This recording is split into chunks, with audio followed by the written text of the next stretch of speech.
Hello everyone, welcome back to my YouTube channel. I think I should also welcome myself back to my YouTube channel as I have not posted anything in quite some time.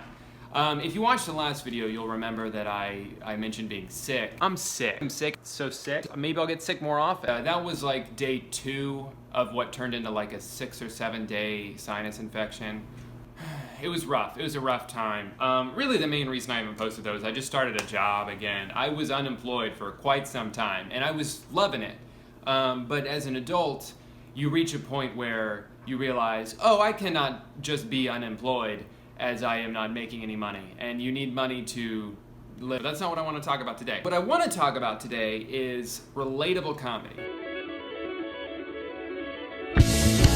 So relatable comedy, what is it? I have a problem with relatable comedy, but not all of it, specific types of relatable comedy, because you might be thinking, well, what's wrong with making a joke that people can relate to? I feel like there's different levels of it, because obviously, like with a lot of stand-up comedians, the most popular stand-up comedians, the reason they're so popular is because they make jokes about topics that people can relate to: sex, food, relationships, that sort of thing. But I think with like observational comedy like that, there's 2 parts, right? There's the observation, there's, noticing something, and then the second part is to make a comment on it, make a joke about it. A lot of what you end up seeing online with memes and stuff is it's an observation, but they never make a joke about it. It's just kind of like, hey, you have noticed this too, right? Because you noticed that you're hungry when you haven't eaten in a while. So now that I've said all that, I can actually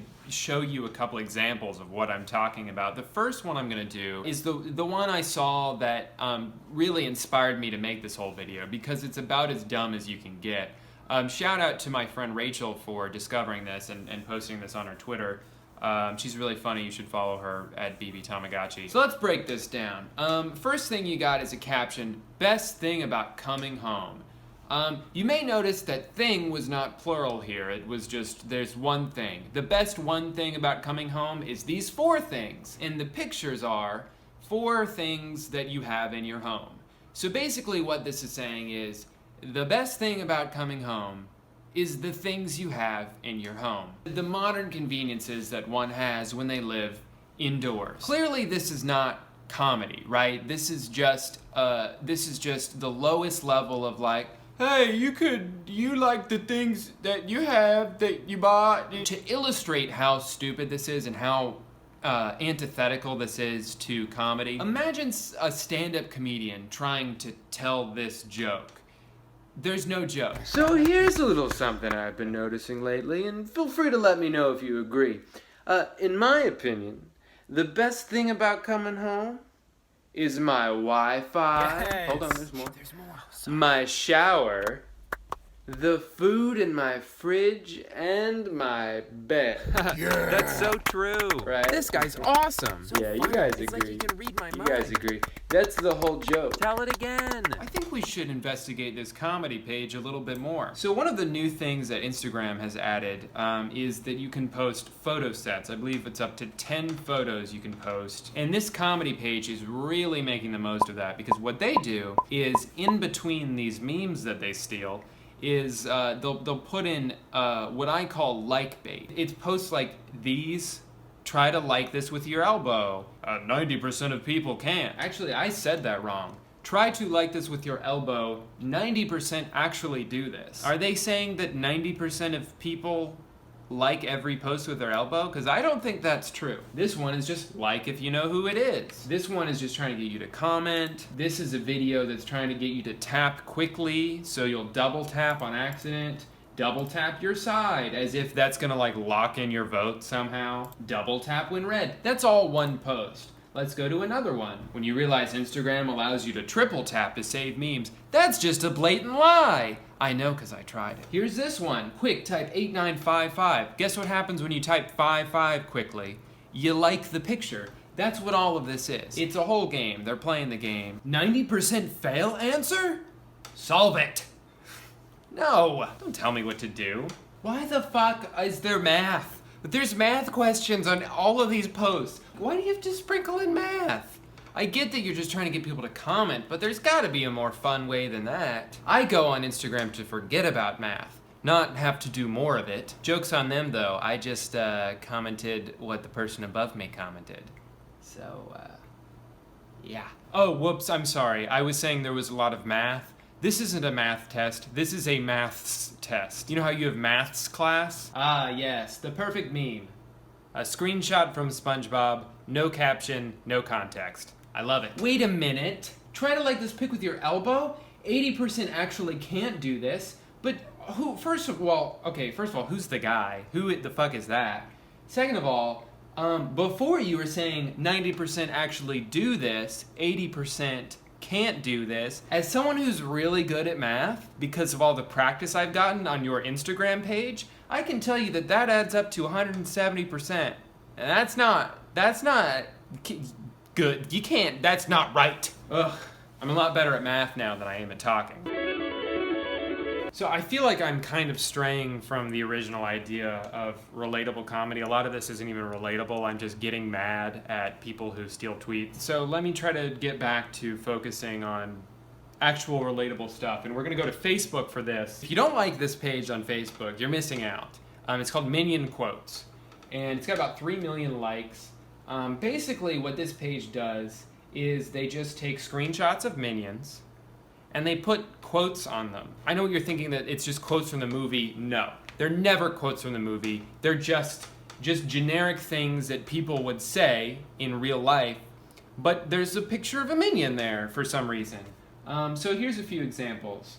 No matter how big a hammer you use, you can't pound common sense into stupid people. What do you mean tomorrow is Monday? It was only Friday a few seconds ago.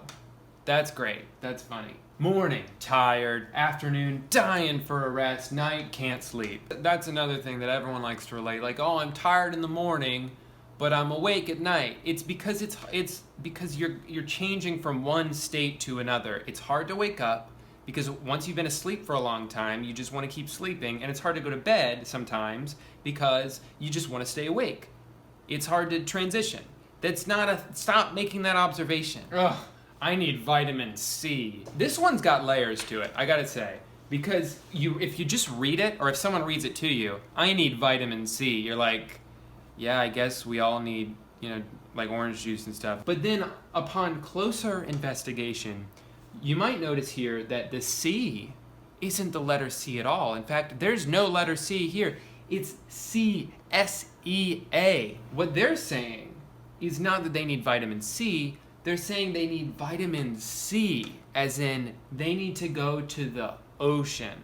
Here, let's look at this one. I got expelled from school on pajama day. It's not my fault I sleep naked. So true. What do you mean, so true? This is a good one. Call me boring, but I don't need to go out partying on a Saturday night to have fun. Staying at home and watching a movie is just fine with me. Oh, God, of course. Do you think that you are the only person that likes to stay home and watch movies? Oh, man. Here's a relatable one about pet companionship. Does anyone else say to their dogs, "I'll be back soon" when you leave home? Or is that just me? Does anyone else say to their dogs, "I'll be back soon" when they... Yeah, of course you say that. Because we all treat our pets like people. I have a cat. I always say goodbye to her when I leave. Because I feel like I know she doesn't understand me. But I still say it because I do. That's just what fucking people do, man. You're not quirky. You ain't special. None of you are special. I get why people are sucked into this, and let me try to analyze this. I think with this sort of thing, what is true in people is that we are all trying to relate to others. I think for the most part, everyone's pretty insecure. And again, a lot of this is young kids. Young kids who are like, they have these thoughts and they're all new, and a lot of being a kid is like, are other kids like me? Do people have the same thoughts I do? And when you go on and see like, oh, I hate homework, you're like, oh, so do I. That makes me feel good that I'm not the only one. That was a pretty shitty example because who likes homework, but you understand what I'm saying. That being said, I think adults who are really into this shit need to not be. So to recap, if you're 12, this is okay. If you are not, if you're older than that, it's not okay. Wow, this shot looks terrible in the dark. So that's the video. The ending was a little weak because I ran out of time to record, and it's taken me like 4 days to edit everything. Like I said, I just don't have a lot of free time during the week with my new job. I'm still gonna try to post videos whenever I can. If you like the video, remember to, actually, no, we're gonna try something new this time. Did you know you can triple tap the like button to save all the memes in this video? Try it now. Also, don't forget to comment your favorite kind of maths and show this video to a friend if it made you laugh. You'll make them laugh, and then you'll be a good friend. So do that, and also subscribe if you aren't already. And that's all of the messages I have for you. So thank you so much for watching, and I'll be back with another video eventually. Stay tuned.